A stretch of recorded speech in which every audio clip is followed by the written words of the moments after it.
Good morning friends.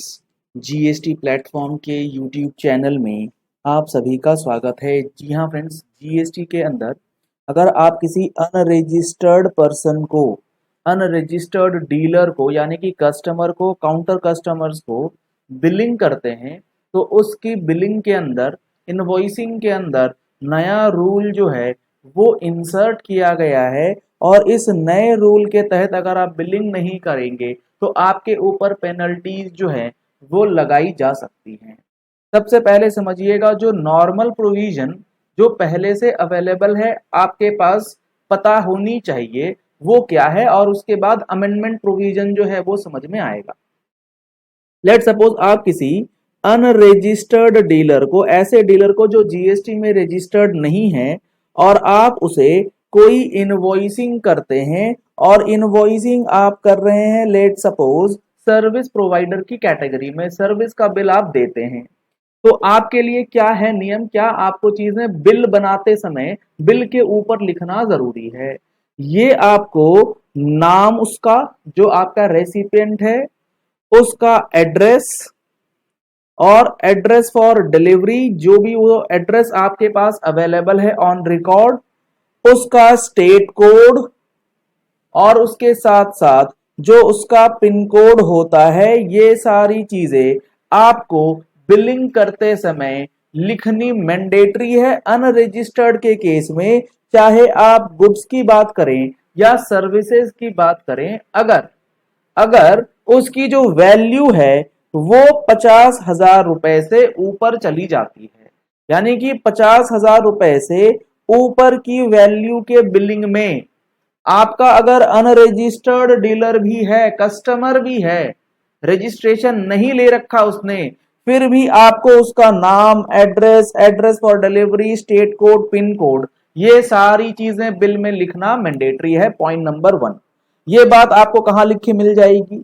ये बात आपको लिखी मिल जाएगी रूल 46 के क्लॉज नंबर ई में, जिसमें इन्होंने लिखा है कि नाम, उसका एड्रेस, रेसिपिएंट का एड्रेस फॉर डिलीवरी, अगर वो कहीं और माल भिजवाना चाहता है, उसके स्टेट का नाम, उसका कोड, अगर रेसिपिएंट अनरजिस्टर्ड है और उसकी वैल्यू जो है टैक्सेबल सप्लाई की वो 50,000 रुपए या उससे ऊपर की, मतलब 50,000 से ऊपर में तो आपको सारा काम करना ही करना है। लेकिन अब यहां पर उसके बाद नेक्स्ट क्लॉज जो है, क्लॉज नंबर एफ, वो आपको एक रिलीफ ये देता है कि अगर आपके सप्लाई की वैल्यू 50,000 रुपए से कम की है और आपका रेसिपिएंट 50,000 रुपए से कम की है, और आपका रेसिपिएंट ये डिटेल्स लिखने को नहीं कहता है, नाम लिखो, एड्रेस लिखो, डिलीवरी एड्रेस लिखो, फलाना ढिमकाना, अगर वो नहीं कहता है तो आपको ये लीजे लिखने की भी जरूरत नहीं है बिल के ऊपर। क्या बोला मैंने?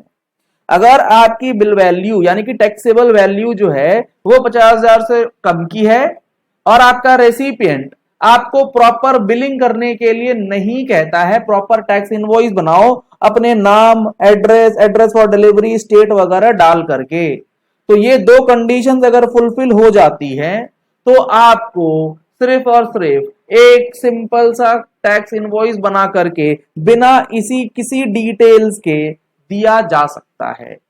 ये है हमारा clause number F. Clause number ई है, 50,000 से ऊपर है तो कस्टमर कहे ना कहे उससे मतलब नहीं है, आपको सारी डिटेल्स डालनी है। और 50,000 से कम में अगर कस्टमर कहता है तो ही आप डालिए, नहीं तो नहीं भी डालेंगे तो चल जाएगा। ये था ऑर्डिनरी या जनरल नियम। लेकिन अब इस पर्टिकुलर केस में जब आपकी वैल्यू 50,000 रुपए से कम की हो जाएगी तो कुछ मैंडेटरी चेंजेस कर दिए गए हैं, जिसमें यह बताया गया है कि अगर आप 200 रुपए का माल भी बेच रहे हैं, हाँ सर, 200 रुपए का भी अगर आप इनवॉइसिंग करते हैं, माल बेच रहे हैं मतलब सर्विस प्रोवाइड अगर करते हैं 200 रुपए का भी, तो आपको कस्टमर का नाम, उसका एड्रेस, उसका स्टेट कोड, उसका पिन कोड, ये चीजें लिखनी मैंडेटरी कर दी गई। और वो किन के लिए करी गई है, वो इन्होंने थ्रू प्रोविजो जो है वो इंसर्ट करके बताया है। और ये प्रोविजो 26 दिसंबर 2022 से ऑलरेडी इंप्लीमेंट कर दिया गया है। तो अगर आप इस कैटेगरी में आते हैं जो अब हम लोग जा रहे हैं बताने, तो आप अपनी इनवॉइसिंग जो है अकॉर्डिंगली चेक कर लीजिएगा। क्या है पूरी बात? Provided that where any taxable service, जहां पर आप सर्विस की प्रोविजन करते हैं, यहां गुड्स की बात नहीं है, इज सप्लाइड बाय और through an e commerce operator, यानी कि आप सप्लायर हैं, सर्विस के सप्लायर हैं और आप किसी को सर्विस दे रहे हैं, सप्लाई कर रहे हैं, और वो सर्विस जो दिया जा रहा है वो दिया जा रहा है बाय और through an e commerce operator, अपने ई कॉमर्स ऑपरेटर के प्लेटफॉर्म को यूज करके, और by a supplier of OIDAR Netflix Amazon वाले to a recipient who is unregistered, जो कि अनरजिस्टर्ड है उसको सर्विस दी जा रही है through E commerce platform, irrespective of the value of such supply, कितने की भी वैल्यू है उससे कोई मतलब नहीं, 50,000 है, 5 रुपए, 10 रुपए। A tax invoice issued by the registered person shall contain the name, address of the recipient along with the pin code and the name of the state, and the said address shall be deemed to be the address on record of the recipient। तो कहने का मतलब है कि अगर आप एक supplier हैं और सप्लायर हैं सर्विस कैटेगरी में, और आप अपने किसी कस्टमर को सर्विस सप्लाई करते हैं जो अनरजिस्टर्ड है, और ये सप्लाई करी जा रही है ई कॉमर्स ऑपरेटर के थ्रू, तो आपको यहां पर जो इनवॉइसिंग करनी है उस टैक्स इनवॉइस में उसका नाम, उसका स्टेट, उसका एड्रेस, उसका पिन कोड, ये सब चीज डालनी मैंडेटरी। आपको ये बात समझ में आनी चाहिए। अगर आप ऐसा नहीं कर रहे हैं तब तो आपके ऊपर पेनल्टी लगनी तय है। सर यहां तो ई कॉमर्स ऑपरेटर लिखा है ना, यानी कि हम अगर अमेजोन से या ऐसे किसी प्लेटफॉर्म के थ्रू करते हैं तो ही तो लगनी है ये प्रोविजंस, नहीं। यहां पर इन्होंने लिखा provided that where any taxable service is supplied by और through an e commerce operator.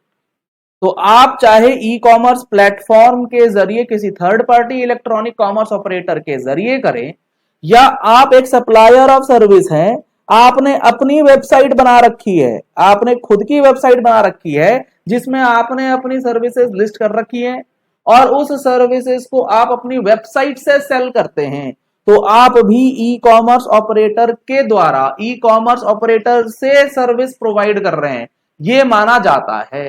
E commerce operator का मतलब ये नहीं होता है कि जो TCS काटेगा वही ई कॉमर्स ऑपरेटर होता है। तो आप अगर वेबसाइट के जरिए अपनी सर्विसेज वगैरह सेल करते हैं या प्रोडक्ट्स वगैरह सेल करते हैं सर्विस कैटेगरी वाली, तो आपको ये प्रोविजन जो है ये पता होना चाहिए और इनवॉइसिंग आप अकॉर्डिंगली ही करेंगे, अदरवाइज पेनल्टी जो है वो लग सकती है। ये अब अमेंडमेंट 26 दिसंबर 2022 से लागू हो चुका है, और ये सारी चीजें हम लोगों ने अपने प्रैक्टिकल कोर्स के अंदर आपको ऑलरेडी काफी डिटेल में बता रखा है। अगर आप लोगों ने अभी तक एनरोलमेंट नहीं कराया है तो डिटेल्स आपके स्क्रीन पे दिए गए हैं, आप इसमें जा करके एनरोलमेंट करा सकते हैं। चलिए इस वीडियो को यही एंड करते हैं। आशा करते हैं आपको ये पॉइंट अब क्लियर हो गया होगा कि जीएसटी के अंदर जो इनवॉइसिंग होती है अनरजिस्टर्ड टैक्स पेयर्स को, वो किस तरीके से और किस कैटेगरी में। अगर आपने हमारे चैनल पे फर्स्ट टाइम ट्यून इन किया है तो चैनल को सब्सक्राइब करने के लिए नीचे दिया गया रेड कलर का सब्सक्राइब बटन प्रेस कर लीजिए, साथ में जो बेल आइकन है उसे प्रेस कर लीजिएगा ताकि वीडियोस की नोटिफिकेशंस आप तक रेगुलरली पहुंचती रहे। Thank you and have a nice day.